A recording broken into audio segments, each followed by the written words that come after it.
Hey there, folks. John here, and this is the False Takes podcast, False Takes show, and we are joined today by our special guest today is Codey Wilson. He is a producer for an ad company that's based out of New York, award-winning ad company. He's also had a lot of experience on a lot of productions, a lot of sets in the assistant director department, and he's also a writer.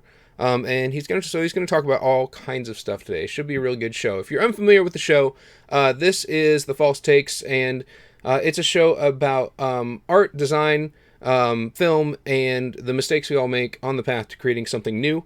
On this show, we try to focus on, a lot of places focus on these are the 10 things that you can do to, make a better film or do it right better or whatever. We try to focus on, what have you done in the past and how would you do it differently? Because we don't think that there's enough people that talk about their mistakes, which is where you learn the most. So that's where we're at. So today I am also joined by Doug Miller. He is my co-host. And so there he is. And then also we have Codey. And Codey is our guest today. So they can both say hi if they want. Hello, everybody. And Hello, Cody's this is Codey. Okay. I thought you were just going to nod in a sage-like manner. I didn't know if this was going to be an audio thing too, so I didn't know if I had to identify myself. Yeah. Yes, I'm the squeaky one. All right. Well, cool. Well, I'm just going to go ahead and get things started with a question that we ask everybody their first time on the show. I did not send you this question on purpose. And that is, what is the most overrated movie? Wow. What an ambush. It's a good one, right? I'm so glad he's asking you, not me. You don't have an answer? Or do you have an answer? I have an answer, but I'd rather not tell anyone. I mean, it's your first time on the show too, Doug. Yeah, he might need to go. I might need But to I'm a buy some co-host. time. I'm not the guest, so, I might need to stall. So Doug might need to go first. No. I need to think of one. So I don't Doug, have one what's at your the answer? top of my mind. Come on, you knew this was dangerous when you agreed to do it with me. So let me stall for a second. What do you mean by overrated? What is your definition of overrated? My definition of overrated is the one that everybody says is amazing and great and perfect, but you watched it and you're like, eh. Well, so if we're talking of all time or historically, I probably would go to the Matrix series. And if we're talking about recently, I'm going to get a lot of hate, but Parasite really kind of left me going, Oof. meh. Oof. Some people are going to be annoyed at that one. Oh yeah. Well, and there's always the one principle that I always talk about is, so I don't think this is an overrated movie, but Mad Max, Fury Road, I don't think that's a film. I think that's a long chase scene. But now mind you, I did watch it 5 times in the theater.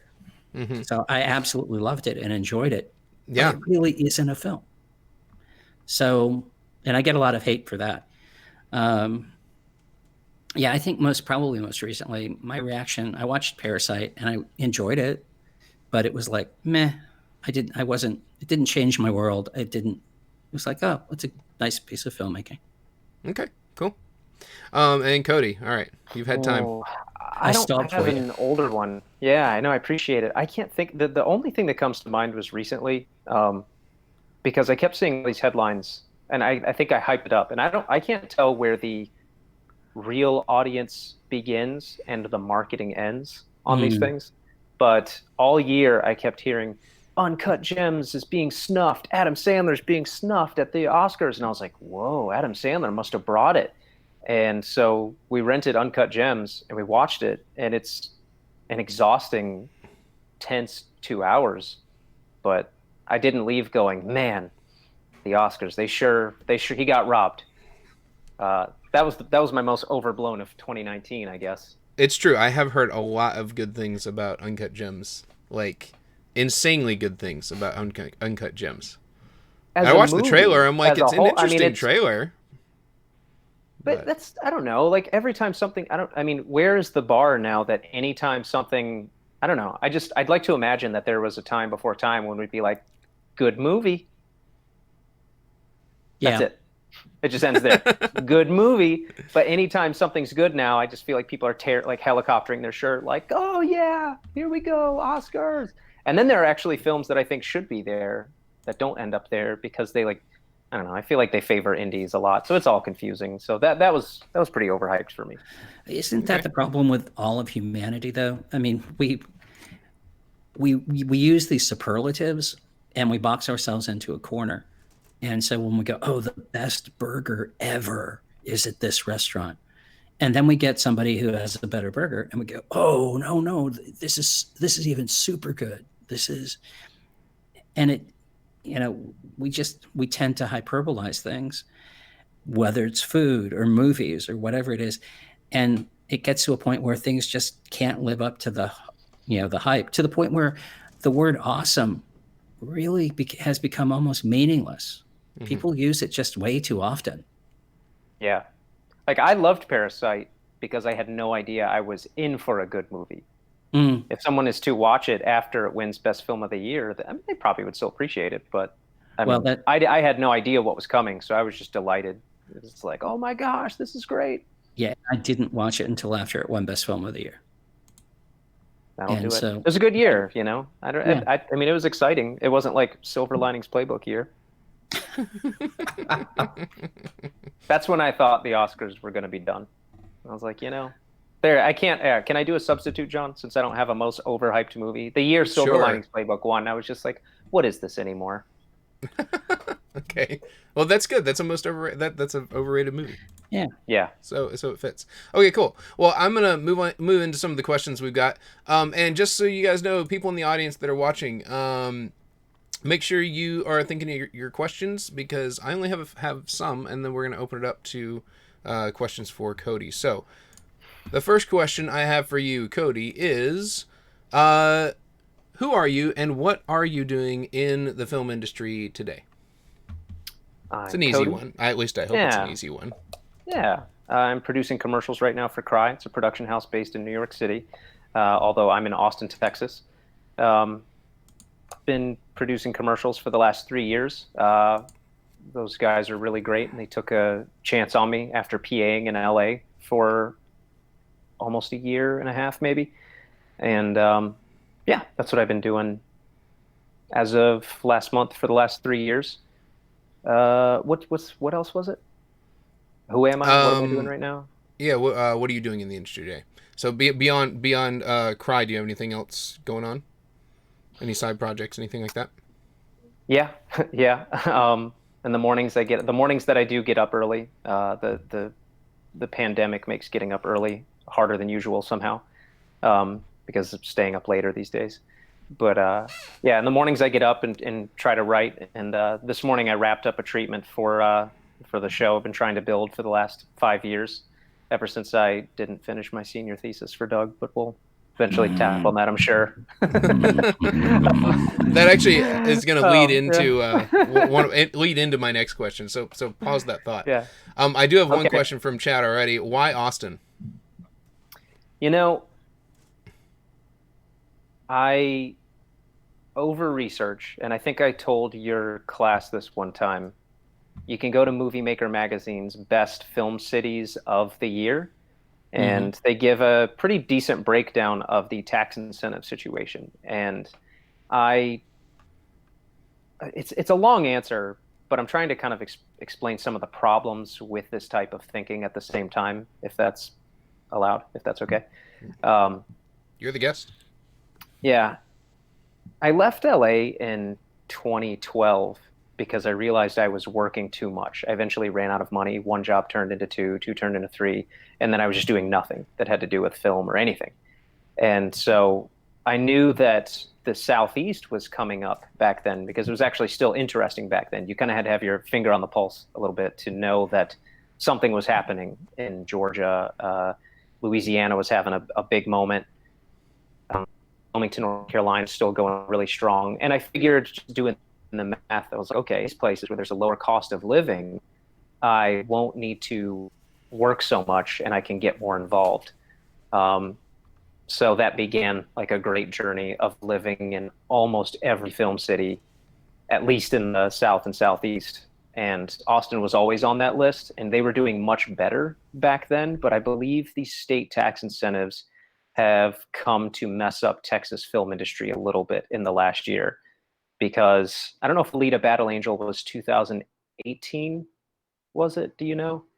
I think it came out in 2018. It could be 2019, but I don't know. They shot that here at Robert Rodriguez big studio, and they have a big scene. I would argue it's probably just a little bit better than Virginia, but it's also a right to work state. So I think things fled. And Doug, correct me wherever I'm wrong here, because you know so much more about this stuff than I do. And Texas, if I recall correctly.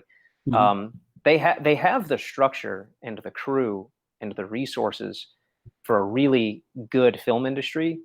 And it was going strong there. I think over the last year, though, it's kind of vacuumed out a little bit because Georgia keeps vortexing everything in. So the long answer of that is the company was moving to New York City because we keep growing, which is incredible. But I'd already lived in New York City, and I bump into walls, and I just wanted things now. When I turned 30, and I want a truck and a garage and a dog, and I want all these things that are very hard to have in New York City. So trying to have my cake and eat it too is the long-winded answer of why Austin versus somewhere else. Is that sufficient? Is that 10 minutes of gibberish? Well, I don't know if it was 10 minutes, but it was definitely gibberish. Doug, you used to work in Dallas, didn't you? Yeah, I lived in Dallas and worked in Dallas for a while. And then, how was it when you were here? Texas, I still have friends in Texas, and when I was freelancing, I had a bunch of clients in Texas, so I would go back quite often. It's a come again, go again kind of thing. There's a base industry in Dallas, Austin, and Houston, and each one of those places have very different personalities. I've noticed. Very different. Dallas had a period of time when they were building infrastructure, and they built some studios and sound stages, and they were looking at trying to get some big stuff. They've always kind of been, for lack of a better analogy, they've never been the bride. They've always been the maid of honor kind of deal. Atlanta, you're right. A lot of my friends who are in Texas are now in Atlanta, and they went in that direction. And I think your summary was really, really pretty good. I think Austin, all of Texas in general, but Austin in particular, does waves. They get, right up to a breaking wave kind of thing where you think you're going to be able to surf for a long distance, and then it just kind of softens out, and then it comes back again. I should have specified. I'm sorry, I didn't mean to cut you off. No problem. I need to. Sometimes I forget that I kind of have a foot in both, which I don't know if is advisable for, because then you're spreading yourself thin between thinking about film and television, but working in commercials, because they're black and white, these totally different things. But I should have said part of the Austin move was when I started looking into it, I already knew about Austin as just a city, the quality of life. It's always in some magazine for one of the best places to live in the country because of all these things going on, which, side note now, pandemic, when you can't go out to have food or go to the social gatherings or Alamo Drafthouse, it kind of turns all that on its head. So all that remains to be seen about what the future looks like for people like us. But it was the ad agencies that drew me, that put a lot of weight into that bucket as well, because I didn't realize until I started researching it, but there are big, national caliber ad agencies here. And I tried to do my thing when I first got here. I was like, I'll just walk on in the front door and they'll dig it. And kind of works sometimes. I think it worked when I was younger, when people thought it was cute. It's not so cute when you're 30 and kind of looking tired and angry. But these agencies, as I did more and more research into them, I started to realize an agency from Austin, there's 1 or 2 Super Bowl commercials per year from an agency in Austin. And definitely regional Super Bowl commercials, at least. Every year. That's a easy one. But there's a couple nationals that have come out in the last few years. So the agency scene is really, really great here. And most of the filmmakers I know here live off of that. So it's much, much less the film and television industry, and all of the filmmakers here seem to make a living off of working on commercials. Cool. There's the So you mentioned earlier that you didn't finish your thesis for Mr. Miller, who taught you in college. A lot of our folks in the audience are thinking about making the transition into into a different market, whether that be moving from the East Coast to LA or moving to New York or something like that. What did you do when you made the move into full-time production after you got out of school and you were done? How did you do that? How did that work? And what would you do differently if you did it again? I got lucky because one of the first jobs right out of school in Norfolk, Virginia, which Ian and Graham and Austin, those are Doug's kids and basically adopted son, were there as well. Is that an okay way to categorize Austin? I know you That guys sounds great. Hopefully, yeah. hopefully I like it. I hope he'll like it. But yeah. Yeah. They were all on that, but I got lucky because there was a bit of an AD exodus, but the AD was leaving after the first week and he liked me. And he just said, you can do better than this. Text me when this job is over and come to LA. And I was like, oh, wow, that's awesome. And I thought I had no idea what that meant. And I did. And I texted him after the job was over, in the middle of the summer. And, when you just need a job. I mean, obviously the film industry is so scattered and inconsistent, that I was really excited about that and leaning on that. And so I texted him after the job was over and he just said, come to LA. I have a job for you starting on August 12th or something. I still remember it. And that was it. It was just a text. And I was too nervous to bug him and be like, well, can you prove it? Can you send me papers? I'm not coming across the country without proof or something. So I just kind of trusted him and packed everything up and found a place to live and moved out. And that's how I got my first job. And I messaged another AD who was part of that exodus from that movie. She had a little closet-sized place in Burbank that she rented out to me. So that's how I was able to get started. I included that because I know that's one of the and I remember being a student and thinking that, and then other students have thought that too because they think, well, how am I going to live? Where am I going to go? How am I going to stay? Like, yeah, you do have to work something clever out to have a place to stay, of course, getting to LA. But that's how I got lucky, and I had my first job in LA. But knowing what I know from that, I would have done it all over again because it's the only city that I know of, other than Georgia, that has enough consistent work that you can have several jobs waiting on you before the job you're currently on is even over with. Everywhere else, the crew that I've met, it's work your job, then hunker down and sit tight and keep your ear to the ground for the next one. It's pretty good description for what Virginia was until last year. I mean, Virginia just had a great year, which is a little abnormal for Virginia. Obviously, I hope they keep it up. Yeah, Virginia hit it with The Walking Dead and with some television shows, basically. Swagger and Good Lord Bird and some of those things. I want to back up a little bit because I know something, if I remember correctly, I know something that I don't think Mr. Hout does. Didn't you leave school for a week or so to work on a film in West Virginia? Oh, I do know about this. Yes, I did. I didn't say that. I don't know because the details. But... I didn't know the extent at which I had a professor who worked with me and let me submit my homework from the hotel room on that job. If that professor would like to be identified, I'd be happy to say who that is. But it's not Mr. Hout, but he is on this podcast. So yes. So because of someone who understood the industry, I was able to do that for about a week and a half. And that job is the job that got me the Norfolk job. So everything kind of goes all the way back to the very first job. One of the reasons I brought it up, that sticking your toe in the water for that West Virginia job gave you enough courage to stick your foot in the water for the Norfolk job, which gave you enough courage to jump into the water and go to LA. So it was a progressive, kind of moving and building up with it. But that was Corey's too. I think that I don't know if Corey PA'd on the LU feature, but I mean that's Corey was the one who was there with me, and she's obviously doing amazing. She's in Atlanta. Yeah, she's at I wish I could say the job she's on. I'll let her say that. Maybe you should call her Yeah, next. But I think so. she's on a great job. Yeah. Yeah, she is. She's on the list of people we're going to reach out to. I want to be hosting on that one too with you, Mr. Hunt. Yeah. Noted. Yeah, that'd be great. Cool. Well, I'm going to keep us moving because we can get off topic if we want to.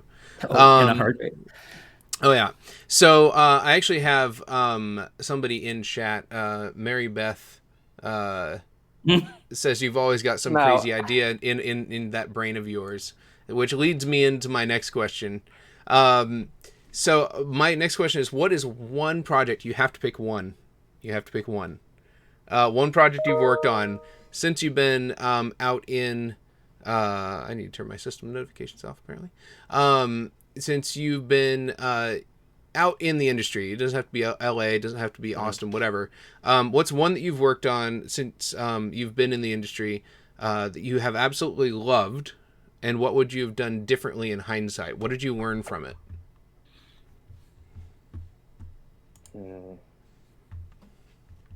Is this film industry or commercial industry? Actually, you know what? I'm going to either one. Work together. Okay. When I first, they're two. They'll have the same theme for both. But when I first got to LA and was PAing and stuff, I had to quickly learn the skill, which was cool because I ended up running first team and stuff. But that same AD who brought me out like day one, when we were getting ready to go, and and the PAs all shout, rolling or whatever. I quickly learned that's not what you're supposed to do. And he came up to me and he was like, "Hey, no shouting here. Just say it loud enough for people to hear." I just had to quickly learn. And over the course of time, I learned that, yeah, you do have to kind of be the driving force to keep everyone going on set, but you have to be very calm and cool and keep people moving. And that was cool because that ended up getting me jobs running first team. So that the message there is to have a sense of urgency, but to stay, just don't raise anyone else's stress level because it's stressful enough already while you're doing that. And the same thing I can't say the client, but one of our recent jobs with Cry, we had a client who we love. It was a huge job, but it was such a big effort. The crew is bigger than some of the indies that I've worked on. And it was awesome to kind of behold and, step back and take a look at it. And we hired as many like alumni as we could. And it was an interesting experience, but I was supposed to be the acting agency producer at the time.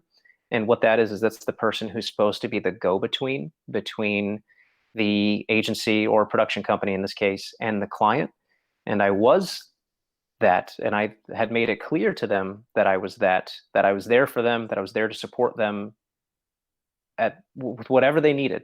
And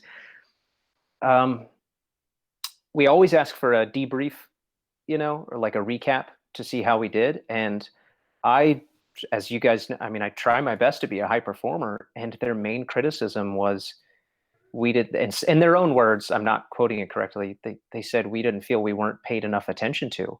And it blew my mind, and it took me so personally because I was hearing you didn't do your job or you did bad job, and I was like, what? This is crazy. I was totally there for them. I was there at all times. But as we talked about it, I think one of the suspect things was I was always occupying myself and rushing around and looking busy. And I think that communicated, don't talk to me, I'm busy and unavailable. So I guess it's hard to translate to something that everyone can relate to, but it's so important when you're first starting out or first on that big job to do a good job. But you have to have kind of a sense of coolness and confidence, not arrogance, of course, but like just a calm, approachable, I guess, demeanor while you're doing that. And again, like I was doing that with the crew and everybody because it was also thrilling and weird to be technically on paper the boss of some of my very best friends, which I just kind of like hated at the same time because I didn't want any weirdness at all.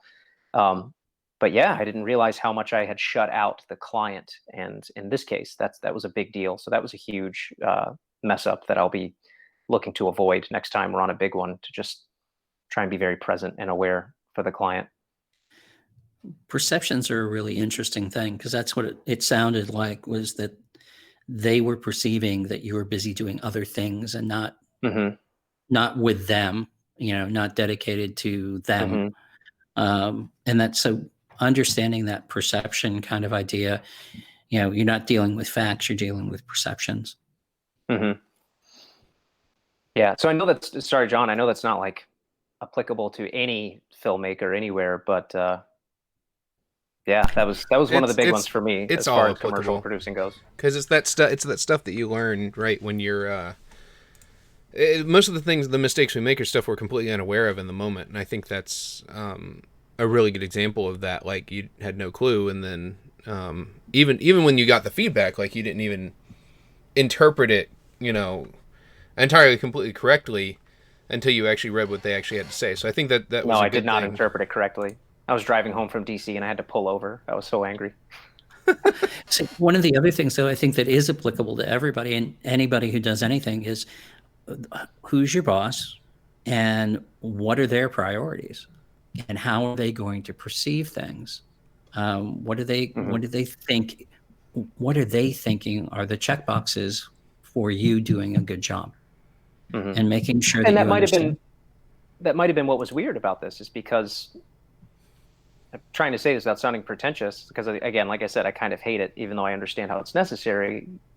Where the title EP has to go on the call sheet, with a few other people. So I technically didn't have a boss, and that's, Yeah, but but but as in this, that as that great philosopher Bob Dylan says, you got to serve somebody, yeah, and who are you serving, and how do they want to be served? yeah. So I mean, I guess, yeah, I mean, it's applicable to a lot of people. I mean, what if one of your future filmmakers acquires funding from some big golf course owner or something, or and they decide to be on set for a while. They might think, man, this production's going so well, like they're just going to love how great I'm doing out here, and they might not realize they're totally blowing. So I don't know, it could happen to other people in some weird ways. I just thought that's the first thing that comes to mind, obviously, because I had real criticism over it. Well, and Alicia, when we did her 2 weeks ago, also talked about a similar situation where she was totally screwing it up, but she had no idea she was actually doing it until later, until somebody told her after the set. So, I think that's important, and I think that's something that a lot of us have happened where we're doing something completely wrong, but we think we're doing it great. I do have a couple questions from chat. I'm gonna go ahead and insert those in before we move on with the ones that I have. We do. So first of all, Micah, Micah wants to know what's in your drink. Mushroom powder tea of some sort. Excuse me? I didn't have time to make coffee because I was running late. So I just grabbed something out of the closet. It was Megan had Is mushroom it like mushroom powder. soup?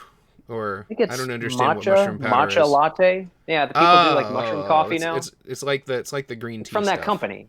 Yeah. Four Sigmatic. That's the company. Yeah. Four I saw that on Sigmatic, clearance at the store the other day. Yeah. That's what's in the cup, Micah. Okay, cool. So what has been your most painful lesson learned in the industry? Darren would like to know. Not doing one project at a time. Explain.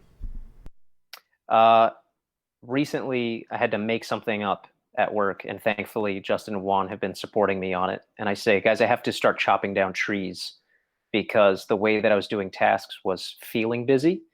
And I'd basically run around. If you imagine it like being a lumberjack in the woods, I was basically just kind of walking around with knives, like putting dings into trees, but I wasn't getting much done. Like, for example, the project that you both know about. I mean, I've tried to tackle it, but there's always something different or a new idea, or some way to change it. And half of those I believe in, but just finishing one thing at a time rather than because I'm behind or because it's not working, thinking of something new to do with it. There's some way to keep coming out on top and just finishing something, because there's so many lessons that come with actually finishing something.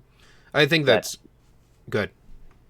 I don't mean. Yeah, I was just gonna say, I don't even know how to fully expound upon it, because it's kind of like a club you have to be in. I heard someone in LA once say that it was one of the producers on a show I was on, and he joked with someone else, because one of the very, very busy working directors, he said, "Hey, I got an idea," and this guy said, "I don't listen to ideas, you know that," and they all laughed, and I was like, "What does that mean?"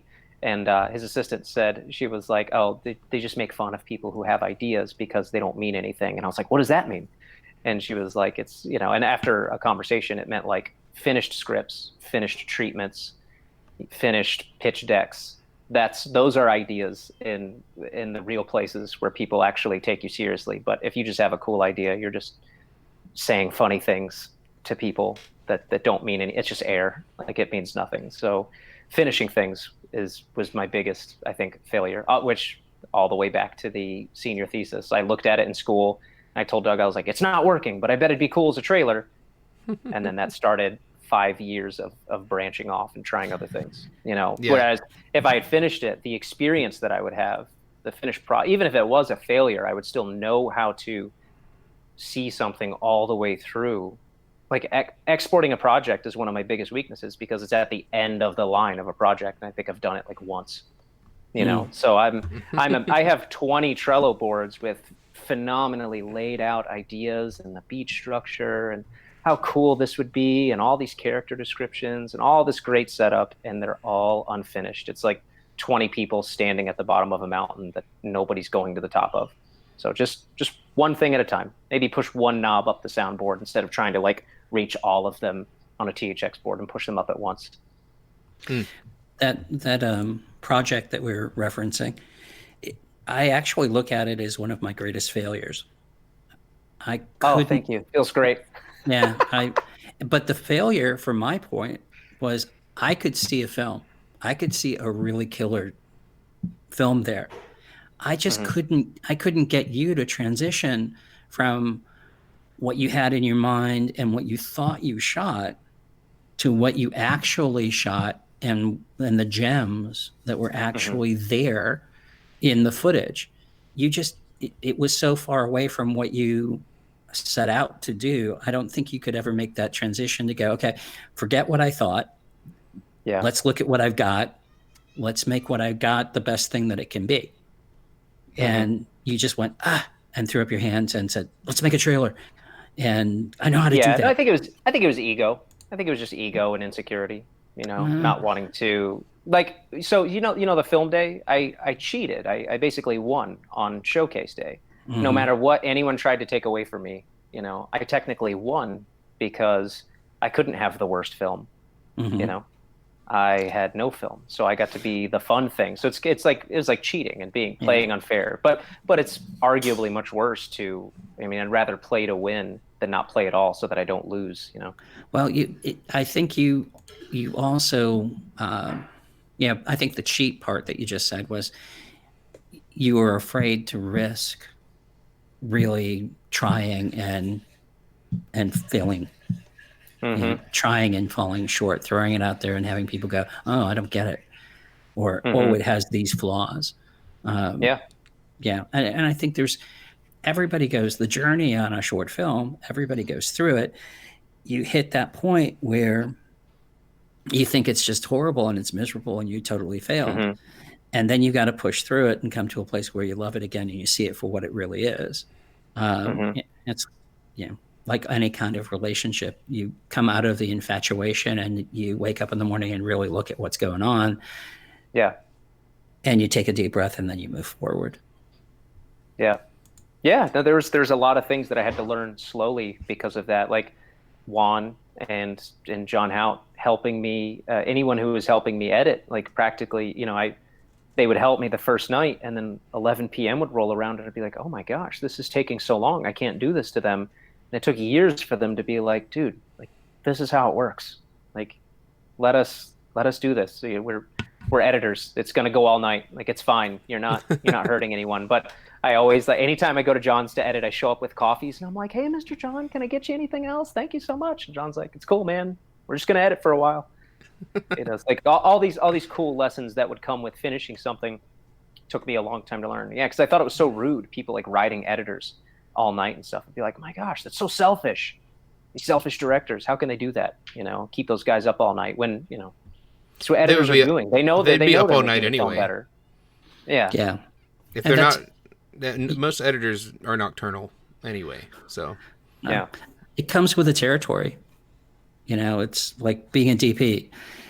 I don't know I will tell a story. The last time you and I worked together, it was a torrential rainstorm. Oh yeah, thank you for that. And I wonder if I can find that picture and put it up.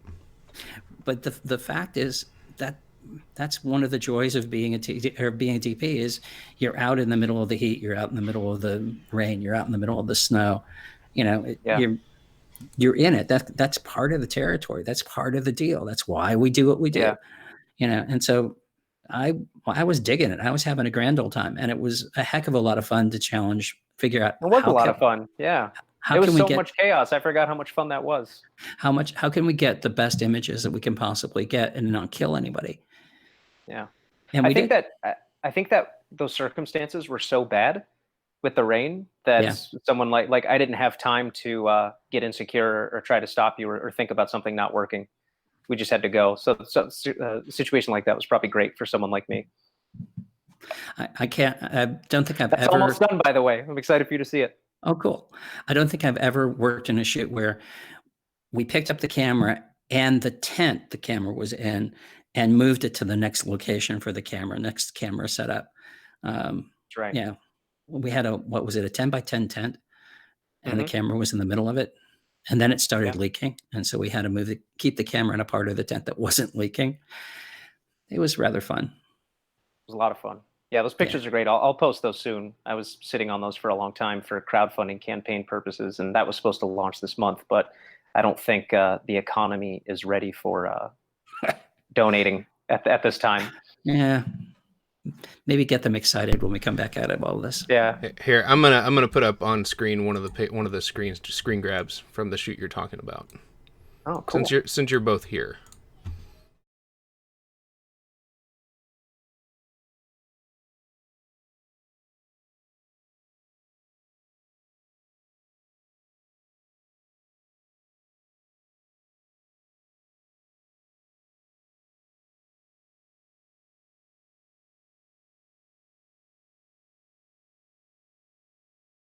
We still have some cool ones. I don't know if I ever sent all those to you.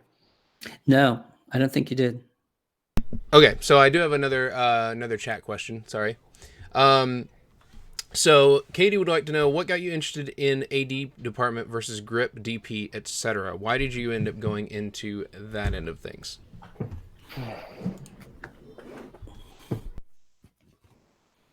I don't know. I think it's just because it was the first thing that was available.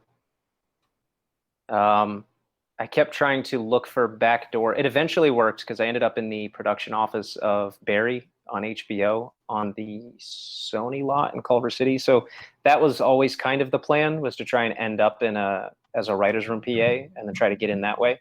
But then things changed. Juan and Justin with Cry took the shot on me, so I came back to the East Coast and started there. But there were definitely days that I wished I had done something else, because like Doug, Mark Belcher, I had been in LA for months making $175 a day after taxes, and Mark's out there for like 40 days and he ends up in the union as an electric, just always wanted. He was like, do you want to go to Six Flags? Do you want to go to this place? You want to go to Disney? And I was like, where are you getting this money? And he was like, he's just showing me this.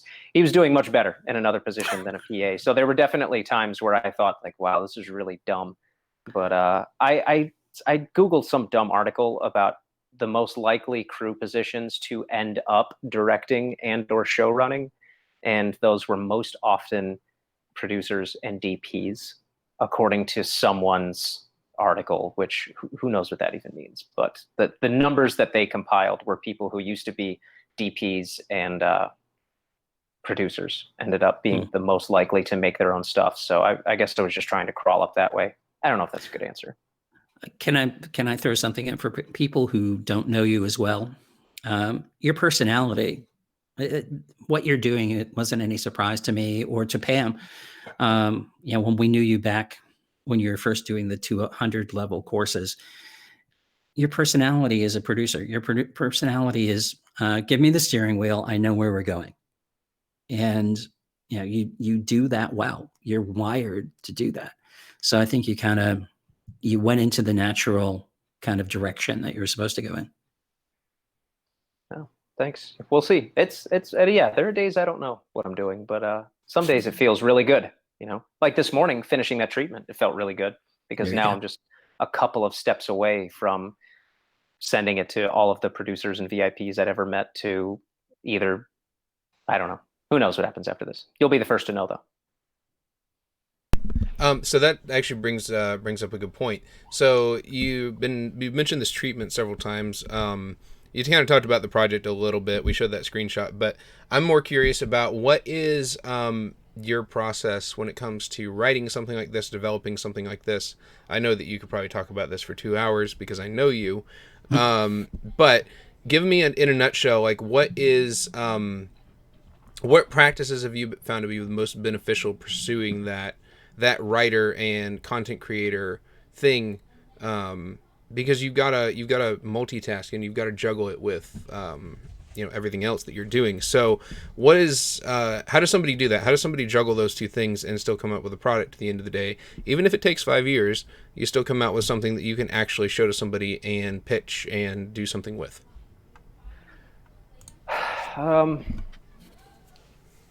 I mean, it's hard to speak to since I haven't technically found success with it yet, but I think that my gut reply, the first thing that felt the best out of all of the over prepping I've ever done was just sitting down and writing. But I also know that I couldn't have just sat down and started writing the script. When I say writing, specifically the script, like in Final Draft, like nothing but that. Because I just done just so much prep. Like the project that we keep talking about, I sat down and thought I was going to write a feature. I had no idea how much I had over prepped with all of the Trello boards and stuff. I beat out the whole story on Trello, like in that Trello video I sent you, where I had images for every character, scene, relationship, labels for what types of tension were in those scenes, just really, really over planned. And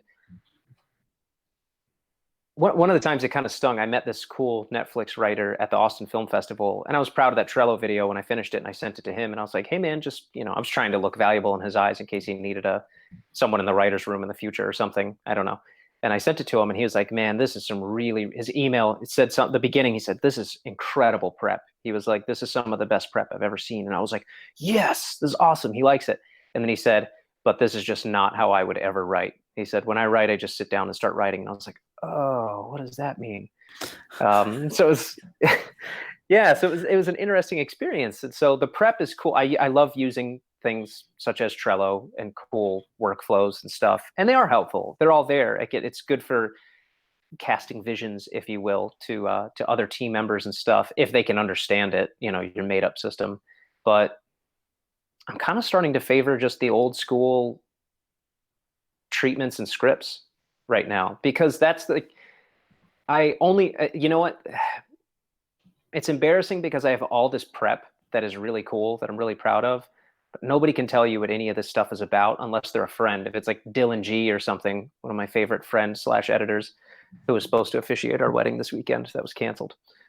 But he can tell you my stories to be like, oh, Slangers, that is the coolest story. Oh, Son of Tim, man, what a good one. Oh man, The Door, that one's great. Nobody knows what any of this means because there's no treatment and there weren't scripts for a long time. So long answer, I know, but like actually just giving something deliverable that you can slide across the table to someone without having to say anything is my new favorite go-to. So that would be treatments and scripts. And the treatment exists, which Doug, you please pad this and say it the right way. The treatment is so that somebody will actually look at it and go, oh, okay, I'll read that script. Yes. I'm interested. Yeah. Yeah. It's your intro. It's, it's like, hey, this is a real thing.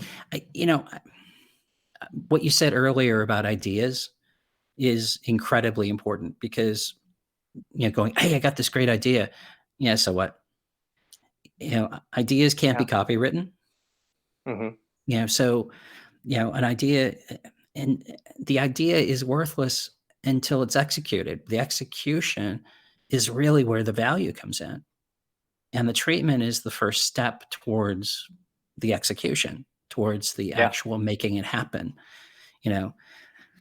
Working drawings are fine, but show me the statue. Show me the finished painting.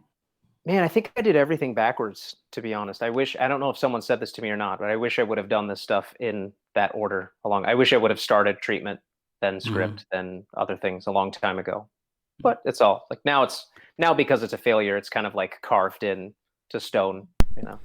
And it's perfect for this podcast. Yeah. See what I did there?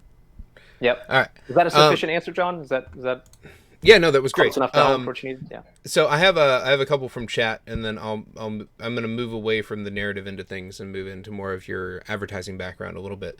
But from Mary Beth, from your perspective, what's the overlap between a writer and a producer?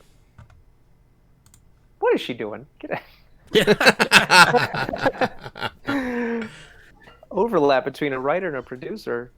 I mean, producer's such a hey baby.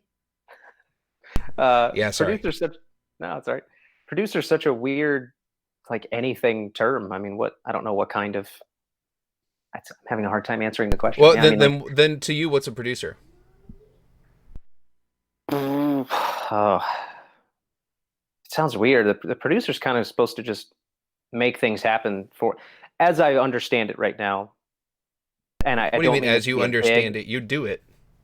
So what do you do? Well, I don't want to say it in an insulting way, but the way that it feels sometimes is you have to see to it or do it yourself, see that a magnificent playground is built so that the artists can go play on it. And that's probably how it feels on like some days, you know, but because you definitely appreciate it and you benefit from it in other ways. And you have the joy of seeing this like terrarium that's operating efficiently, you know, because you get to step back and see people doing really awesome stuff from a broad view. Being a writer / producer, though, I mean, I mean, she knows me well enough to. I mean, I love developing the concepts and then trying to bring those into existence. So that's the overlap for me. Is I like getting an outline of the idea down and being like, slangers, this is going to be awesome, let's go, and then calling in the cavalry to try and make it happen. And all the filmmakers are that cavalry, which I'm learning how to appreciate more and more, you know, rather than thinking I have to do everything myself. So I think I kind of just fell into it. I know this isn't a question, but fell into producing by trying to do too much myself early on. But yeah, it's my best crack at that, I guess. All right, cool. What is from Darren? What is the ratio for you of professional work versus personal work? Like, if you had 120 hours in the week that you would allocate, or 100 hours in the week, or whatever, what's the ratio? I don't touch personal projects so that I can, because I work remote now. To feel like I'm keeping my integrity, I don't touch personal projects between 9 and 5. That's how I separate it out. It's all every window, every sticky note, even if they're digital, like everything has to go away by 9 a.m. or 10 a.m. I'll shift my day around by an hour or two once in a while, depending on what's going on. But that's how I keep them separate. So personal stuff it's the first thing to be on the chopping block, basically. If I sleep in or something, then it's gone, which is cool motivation to get up, because then I'm able to do something for myself. But work always comes first, because I mean, we're paying ourselves and I've got to do that right first.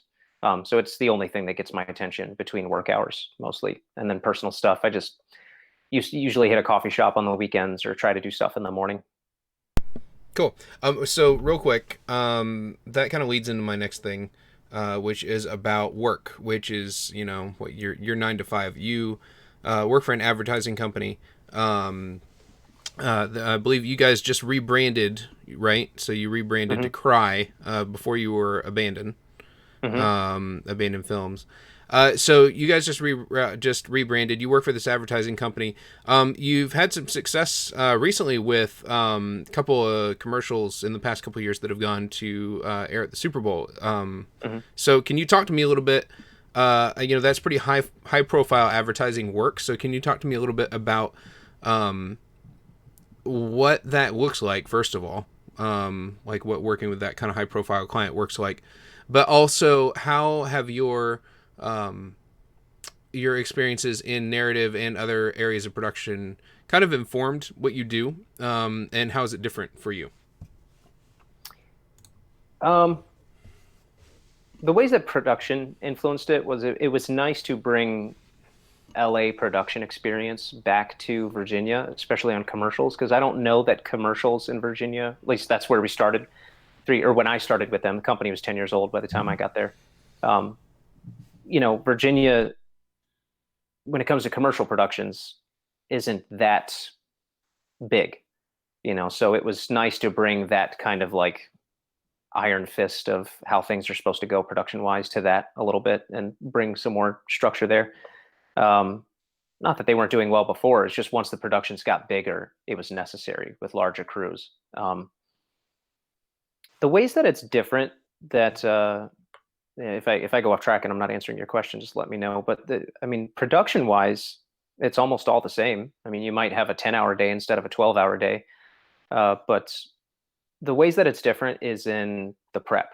You don't have like a director kind of standing out on the front of the ship just going, "This is my vision," and charging ahead. Like Justin, or our director, has to be very sensitive and self-conscious to answer to, like commercials. And Doug, you've probably heard some really cool or interesting ways to say it, since you have so much more experience than I do. But I mean, as I've come to learn, advertising and commercials can be so weird because there is no one person in charge the bigger it gets. Sometimes you'll have like 3 to 5 major voices at the table. Like if you're doing a Nike commercial, which I haven't done, but I know how it works now from getting to know some of these bigger agencies. Like, yeah, there's huge voices at the table between the client, let's say that's Nike, the big ad agency, we'll just pick, I don't know, Droga 5 in New York or something, then the production company, who they called because they trust to get the job done, then the director that they hired to bring that vision to life. That's already 4 people who all feel like they have major claim and stake in like what that commercial is supposed to look like.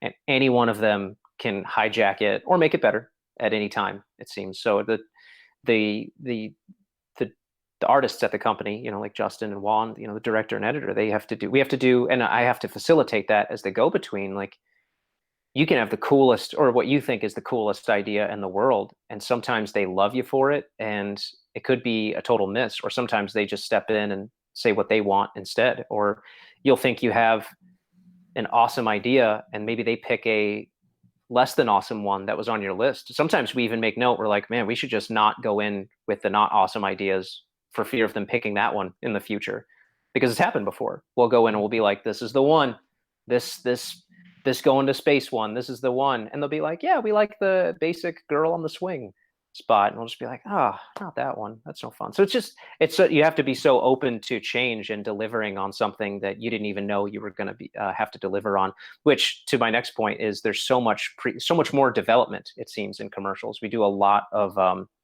sizzle reels, and we do a lot of animated pre-visualizations. Basically, we edit the spot with the storyboards, and Juan, the editor, goes in and he'll edit it like it's the real spot with the storyboards so that we can show it to them and make sure the client's okay with it before we even start shooting. It's not like these, Doug, you'll probably know these way better too, or John, these kind of like these cowboy film stories where these guys go, we just show up and shoot, and we find it, there's 3 films, we find it in the script, we find it on set, and then we find it in the editing room. Like those are cool stories, for filmmakers.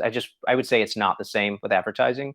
If a young film director came into advertising and said, well, yeah, we started with that script, but we found another one when we filmed it, and then we found another one in the editing room, and the client would be like, no, you need to find the one that we said was okay and give me that one, or else we're going somewhere else. Yeah, the only people that on a commercial set, I've done a ton of commercials, and the only one that can make that kind of change is the client. If he goes, maybe we ought to do this, then you go, oh, well, yes, sir. What you said earlier about bringing LA sensibilities, I think in Virginia, Richmond and maybe Northern Virginia has always had that level when it comes to advertising. Yes, there are some big agencies in Richmond. I forgot to mention that. Yeah. The reason why I kind of brought that up is because I worked in Richmond for a very long time, and that's, there's a whole lot of development, a whole lot of presentation storyboards, and a whole lot of stuff that gets there. So by the time you get to shooting, you're really just kind of putting the icing on the cake kind of a thing. It's really been pretty big. Yeah. And thank you for expounding on that. I should have said that. I mean, the development of these things, I should have said that even more clearly. It's huge. Like sometimes I thought I was like, I'll just produce commercials in between the films that I'm making. No, this stuff takes like an average of 9 months Yeah. on decent sized ones. Well, you're working it out with, you've got the client and the ad agency, and you've got account execs, and you've got all those people that you enumerated very nicely. But everybody's there, and everybody's got something in it and a vision of it. And so the day of the shoot, it's like, is this what you had in mind? And making sure, what I want to hear as a director of photography or as a director of a commercial is the client say, oh, it's everything I thought it would be and so much more. That's the response that you're kind of looking for. That's the validation that you're looking for. What you're hoping not to get is, meh, it's okay. Which is kind of tougher in commercials because they don't exactly want to shoot Mandy or Blade Runner. They want to be impressed while also asking for something not bananas visually. And not on an unlimited budget either. But I would go back to I'm going to ask you this question because I think it's a valid question. How do you define being a professional in this industry rather than an amateur, a wannabe? I'll try to answer that by saying my own mistakes. There you go, John, for the podcast. I think a professional knows that in the commercial film industry specifically, a professional is doing amazing at the current job while also thinking about the next job. And that's something that was an adjustment for me because I took a lot of pride in the last 3 or 4 commercials we did. And I was just trying to hit these home runs, and that's awesome. And I'm still very proud of those. But I didn't know that when you're part of a business, you're supposed to be thinking constantly about new business. And like, I thought I was clever. I hired Kira to do BTS photography, and Mary Beth did BTS photography. And I thought that was great because I was like, oh, this will help the company image. I didn't know that it was so much more than just, oh, this will look nice on Instagram. I should have been a more experienced person, would have systems in place to because I basically had to transition each time. It was start project. I'm only thinking about project, this phase, this phase, this phase, this project comes to a close. Okay, time to start looking for new business now that project's over. Whereas I think a professional would know how to keep an open door to pursue that at all times rather than being so invested in just the one thing, which is tough. And that's probably why, there's 5 EPs in bigger production company offices because there's so much to do at all times. Is that kind of in line with what you meant in my own way of answering it? Well, yeah, I think so, because it's, and I think that the key here that you said, if I can kind of highlight it, is not being narrow and just looking at what's in front of you, but looking at the whole flow of things, where it's come from, where you are currently, and where you're going, and how to keep that flow constant, not have it stop and then have to restart it and then stop and then restart it. Keeping a business alive and well is different than doing a project. Yeah. And I'm sure the same could be said for, sorry, can I finish this one, John? Is that cool? Yeah, go for it. I'm sure the same could be said, Doug, too, for like crew guys, like if a DP or a camera team, everyone, like so many guys who and girls, if they get a job and then they just stop answering their texts for the duration of that job ends, and now they're scrapping looking for a job, and if it's in some of these states where it's a little competitive to get on those jobs, they might be in trouble. And they kind of like, I knew in LA, actually everywhere often, because a lot of the guys, were more professional. They were very often, I figured out, when guys would be stepping off to talk on their phone, they're talking to someone who's hiring them for the next job. So it's not just a company thing. It's all the way down to an individual thing, like kind of being your own business and being sure that you're constantly pursuing, security for as far down the line as you can. I was going to try and be clever and ask you a question to get you to say this, but I'm just going to say it.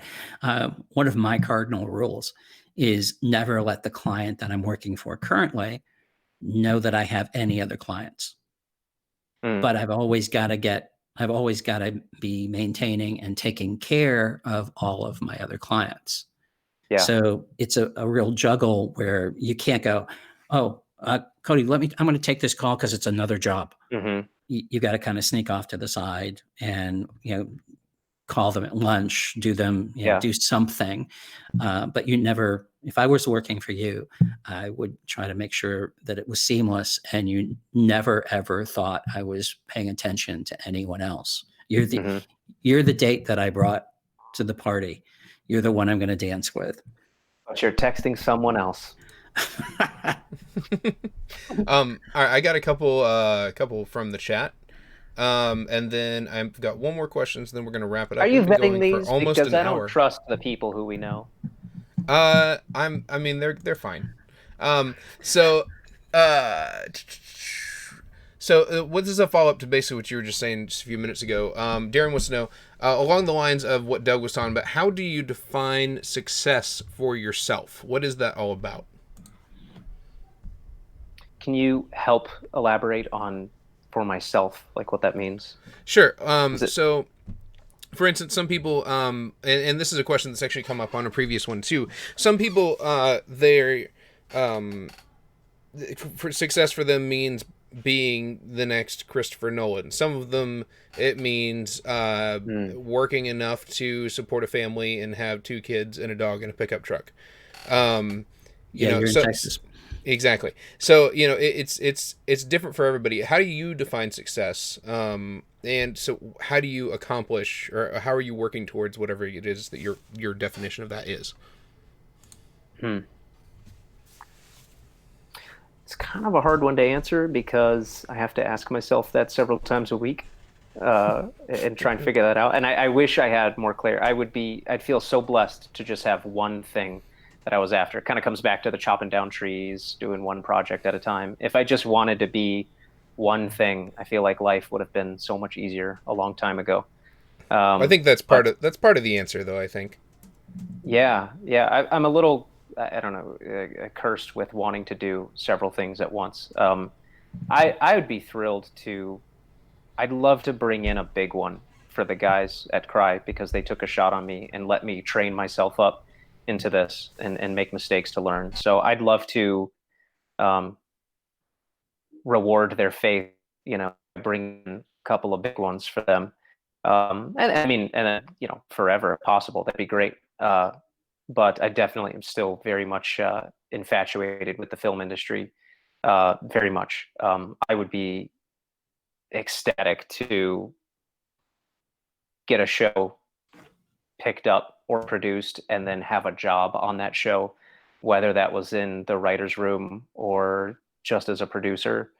Or I used to fantasize acting in these things, but that's fizzling away every year. The more and more, I don't know, it just hasn't held strong. I think like there's an indie. My friends have heard about it many times. This guy, Jim Cummings, he won Sundance in 2016 by making a short called Thunder Road. It was just this 12, 13, 14-minute one take, and then they won Sundance. They thought because they won Sundance that people would fund their feature. Nobody did, so they had to crowdfund it themselves. And they made an indie feature. Nobody would represent them. And then they won South by Southwest in 2018.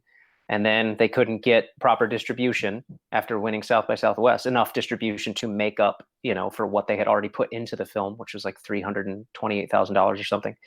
And so they self-distributed and then made all their money back that way. And now they are on to making other movies. I think I'd be thrilled to be like Jim Cummings. That's the closest I can get to that answer. Awesome. Cool. It would help if I unmute my mic. Perfect. Now, that's exactly what we were looking for. I'm going to combine 2 questions that are in the chat from Katie and Micah. What has been your experience with student interns? I know you guys have hired some over the years. And what advice would you give to any student that wants to get on set, specifically working for an ad agency after they graduate from college or whatever it is, wherever they're breaking in from? What would be your best piece of advice for them to get on set with an ad agency like yours or the ones that are around you? Yeah. to answer that, I have to make we're technically not an ad agency. We're a production company or a production house, if you will. So to get on set with if one of them wants to actually know about an ad agency, to get in with an ad agency, you need to get to copywriting and get your portfolio together so that you would get hired as a copywriter or work your way up as a copywriting intern there. And then you can work your way up to a creative director. And then the creative director or creative directors are the people who I am constantly pampering or reaching out to or trying to become friends with, because it's the creative directors. Let's go back to Nike hires agency to do commercial. That creative director comes up with a vision, and then that creative director finds a production company on their roster who they trust. So if as a filmmaker, she's trying to get on set near an ad agency, and she needs to work for production companies that are getting work with ad agencies, if that's like a very specific way to answer that question. But just getting on with a production company, it's just like filmmaking. I mean, just have a great reputation and then leave a good, it sounds weird, but like leave a good taste in everyone's mouth, because you're always the first. I mean, I don't like when politics come into the film industry. That I'm probably opening up a can here. That's way too much. But like and Doug, Doug, fix me if I say this wrong. You're just always gonna, especially me. I tell you what, I'm way too busy. Oh gosh, now I'm gonna sound like a jerk. But I'm way too busy. Here's the thing. I called Doug's kids when we were in Virginia, and even then, if we had enough budget to make it work, I call them every time because they'll deliver, and that's it. They're the first call, because then it's just done. And out of my 1,000 things I have to do today, I just closed the loop on one thing. It's done. My AC's hired, my key grip is hired, my gaffer's hired, and it's done. And now I can get on with all the other stuff I have to do. I don't have time to interview crew members. And I know that stinks or sounds unfair, but it's just what it is. But there are people like Daniel Karai. Daniel Karai was a star. Doug, he was your student, right? He still is, yeah. He hasn't graduated yet. Daniel was a star on our last shoot because he got hired as a locations PA. I had never heard of him. I had no idea what he was good at. I had no idea that I would later find out he's good at a ton of things, like directing, shooting, editing, all this stuff. But I never had to know. I just know that this guy was nice and enthusiastic and did anything. And I just loved him. I didn't know anything about it. It was almost weird. I was more excited about Daniel than so many things. And like, that's it. It's just permanent. He just left a permanent impression. And then there are other times we've hired students who, and I'm sorry to say this, but like think they know something because the gear at your school is so good. And they think because they did 2 weeks in 2 different positions that they know how to put their foot down up against other people. And that's just not, and it does the opposite of what someone like Daniel did. But I mean, Daniel would have to like murder somebody at this point for me to not want to hire him, because he just left such a good impression. And like, that's my answer to how to get on with somebody, like get that base. And it's kind of, I don't know if this brings it full circle, but you just take that crap PA job. Like, I don't know if I did as well as Daniel did in my career, but like, if people just remember, like being a PA is just like better than any audition you'll ever have, because you just work for 14 hours a day and then everyone's constantly watching you. And then that's it. Everyone else gets to decide how they feel about you after that. So the whole battle is getting that first job, I would say. Relationships. Yeah. Yeah. Cool. Well, I have one more fluff question, and your buddy Dylan G has joined. No.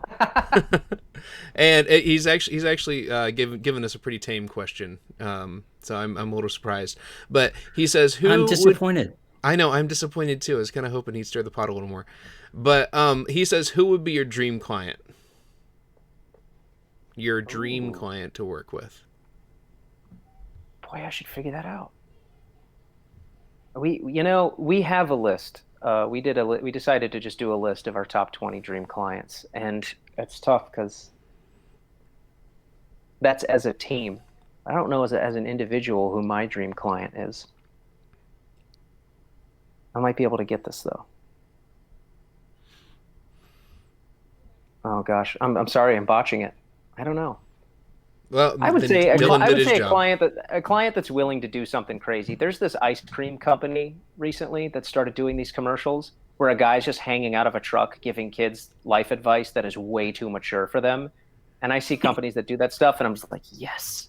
So I think it's just any company that, like, if it was Adidas or somebody, or I don't know, Cheetos, and they were just awful, then I don't care. Then I don't really want to work with them. So it's kind of my dream client is anybody who's willing to do something really fun or awesome, or go just make it great. I don't know. Sorry, Dylan.